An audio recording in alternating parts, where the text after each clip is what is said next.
Olá pessoal, tudo bem com vocês? Sejam muito bem-vindos ao canal. Neste exato momento, sobre um sol escaldante de 45 graus, uma onça parda espreita sua presa entre os mandacarus da Caatinga. Mas ela não está caçando por diversão, está lutando para sobreviver no bioma mais brutal do Brasil.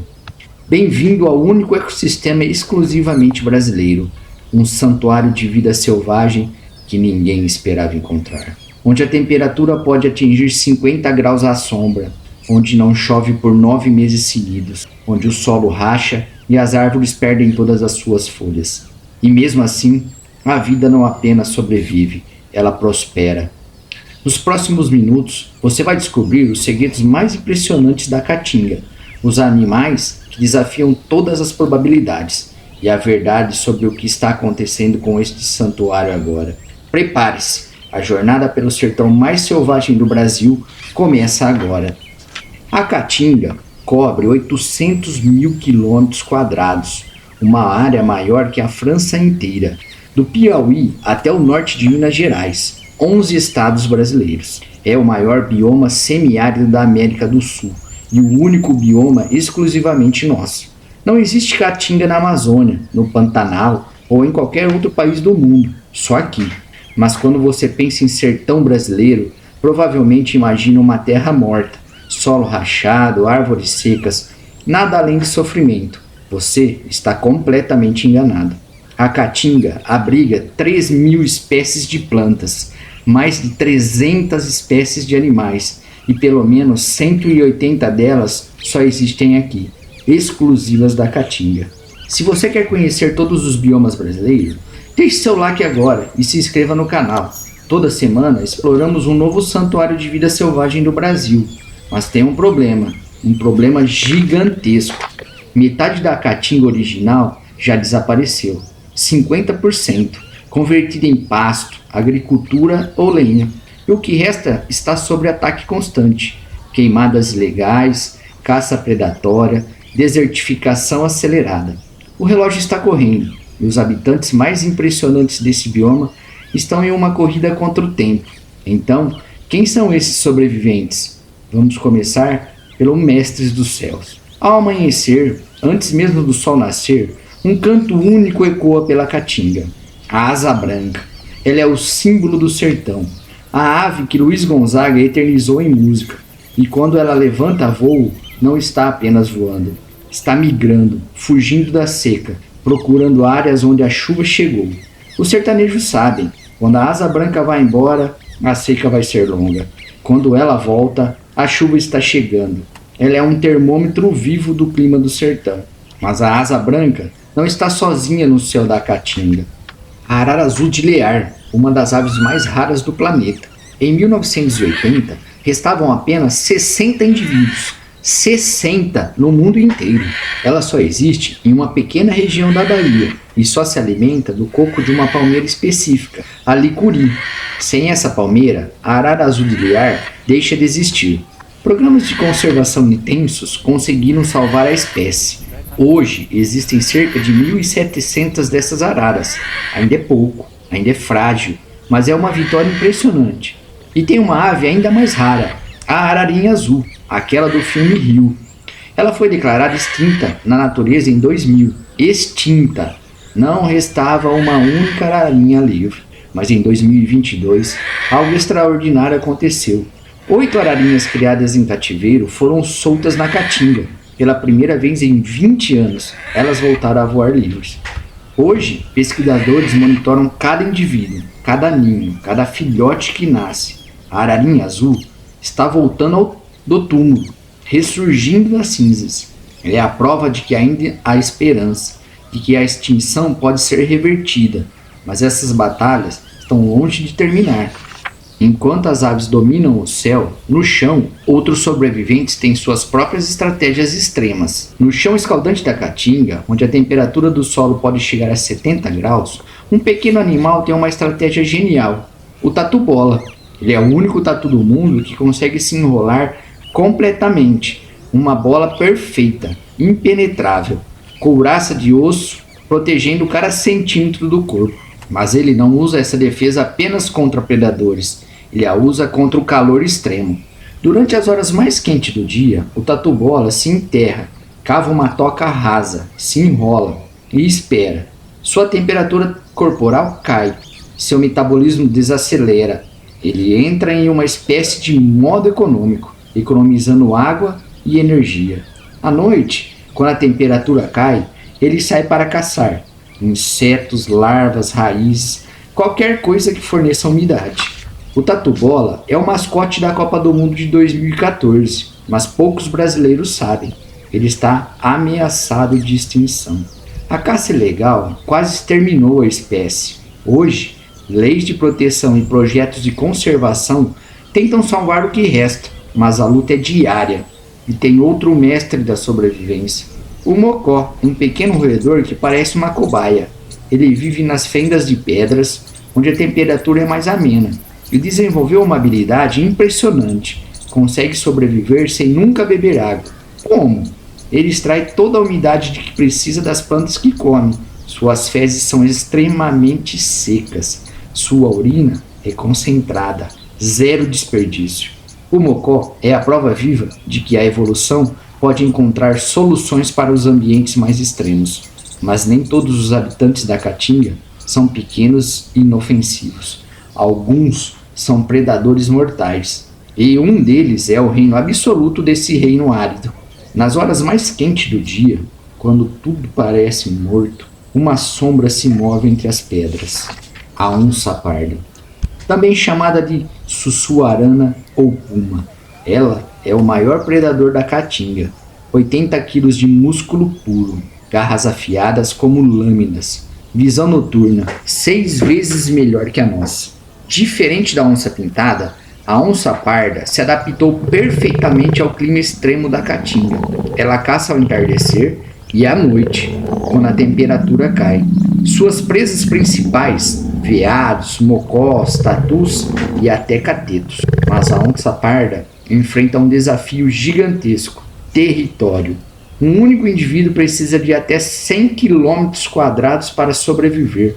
Mas a Caatinga está sendo fragmentada, cortada por estradas, cercas, cidades. As onças estão sendo isoladas em ilhas de mata. E quando uma onça fica presa em um fragmento pequeno demais, ela tem 2 opções: morrer de fome ou invadir fazendas para caçar o gado. Quando isso acontece, os fazendeiros a matam. É legal? Não, mas acontece todos os dias. E se essa realidade te choca, ative o sininho para não perder os próximos vídeos sobre os desafios da conservação no Brasil. A onça parda não é o único predador em risco. A jararaca do sertão, uma das serpentes mais venenosas da Caatinga. Ela tem um veneno poderoso, mas raramente ataca humanos. Prefere ficar escondida, camuflada, perfeitamente entre as pedras e a vegetação seca. Ela é uma caçadora paciente. Pode ficar horas imóvel, esperando um rato ou um lagarto passar. Quando a presa se aproxima, o bote é instantâneo, mortal. Mas a jararaca também é vítima, morta por medo, ignorância ou simplesmente porque estava no lugar errado. A maioria das serpentes mortas nunca representou uma ameaça real. Esses predadores são essenciais para o equilíbrio da Caatinga. Sem eles, as populações de roedores e herbívoros explodem, a vegetação é consumida, o solo se degrada, o ecossistema colapsa. Mas há uma história de esperança que precisamos contar. Uma história que mostra que a extinção pode ser vencida. 1985, a ararinha azul é avistada pela última vez na natureza. 1990, um macho solitário ainda resiste, o último de sua espécie na Caatinga. 2000, ele desaparece. A ararinha azul é oficialmente declarada extinta na natureza. Durante 20 anos, ela só existiu em gaiolas, em zoológicos ao redor do mundo.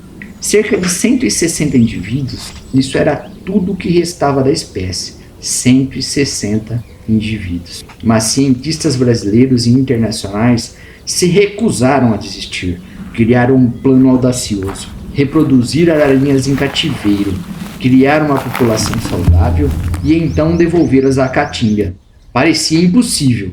Ararinhas, criadas em gaiolas, não sabem voar longas distâncias, não sabem procurar comida, não sabem evitar predadores. Como elas sobreviveriam? A resposta foi treinamento. Durante meses, as ararinhas selecionadas para a soltura passaram por um programa intenso. Aprenderam a voar em grandes espaços. Foram apresentadas alimentos naturais da caatinga. Treinaram para reconhecer predadores. Em junho de 2022, 80 ararinhas azuis foram soltas na Curaçá, Bahia, o mesmo lugar onde a espécie foi vista pela última vez. Os primeiros dias foram tensos. Algumas ararinhas ficaram desorientadas. Uma morreu atacada por um gavião, mas as outras se adaptaram. Hoje, dezenas de ararinhas já foram soltas. Algumas já se reproduziram na natureza. Filhotes nascerão livres pela primeira vez em mais de 20 anos. A ararinha azul está voltando, lentamente, mas está voltando. É a maior vitória da conservação brasileira na caatinga e a prova de que, quando há vontade, recursos e ciência, podemos reverter até mesmo a extinção. Mas nem todas as histórias têm final feliz, e a caatinga enfrenta ameaças que crescem a cada ano. Metade da caatinga já foi destruída, e o que resta está sob ataque constante. A principal ameaça? Desmatamento. A cada ano, 2.000 km² de caatinga são derrubados, convertidos em pasto para gado, transformados em plantações de soja ou milho, queimados para virar carvão. Sim, carvão. A caatinga ainda é a principal fonte de carvão vegetal do Nordeste. Árvores centenárias que demoraram 200 anos para crescer viram combustível em questão de horas. E tem mais. A caça ilegal continua. Tatus, mocós, veados, todos são caçados para consumo. Aves raras são capturadas para o tráfico de animais. Ararinhas, araras azuis, papagaios, vendidos no mercado negro por milhares de reais. Mas a ameaça mais silenciosa é a desertificação. Com o desmatamento, o solo perde proteção. A chuva, quando vem, lava os nutrientes. O solo fica pobre, nada mais cresce. A terra vira deserto. Cientistas estimam que até 20% da caatinga já está em processo de desertificação. E isso não afeta apenas os animais. Afeta 36 milhões de brasileiros que vivem na região. Sem a caatinga, a seca fica mais severa. Os rios secam mais rápido, a temperatura aumenta, a vida fica impossível. Mas há luz no fim do túnel. Projetos de reflorestamento e conservação estão surgindo e eles estão fazendo a diferença. A caatinga está sendo reconstruída, árvore por árvore, semente por semente. Projetos como o Pacto pela Restauração da Caatinga articulam ONGs, universidades e proprietários rurais. A meta? Restaurar 1 milhão de hectares nos próximos 10 anos. Parece muito, mas já começou. Viveiros comunitários produzem milhões de mudas por ano. Espécies nativas como mandacaru, juazeiro, umbuzeiro, árvores adaptadas ao sertão, que armazenam água, que alimentam a fauna. Essas mudas são plantadas em áreas degradadas, e não é apenas plantar e esquecer. Cada muda é monitorada, regada nos primeiros meses, protegidas de animais que possam destruí-las. E tem mais. Corredores ecológicos estão sendo criados, faixas de vegetação que conectam fragmentos isolados de caatinga, permitindo que os animais se movam entre as áreas protegidas, que as populações se misturem, que a genética se renove. Unidades de conservação como o Parque Nacional da Serra da Capivara protegem milhares de hectares, e não são apenas a fauna e a flora, mas também pinturas rupestres de 12.000 anos, testemunhos de que a caatinga sempre foi lar de vida inteligente. A restauração da caatinga não é rápida. Uma árvore leva 20, 30 anos para amadurecer, mas cada árvore plantada hoje é uma chance para a ararinha de amanhã, para o tatu que ainda não nasceu, para a onça que talvez volte a caminhar livre. Mas a conservação não depende apenas de governos e ONGs, ela depende de você.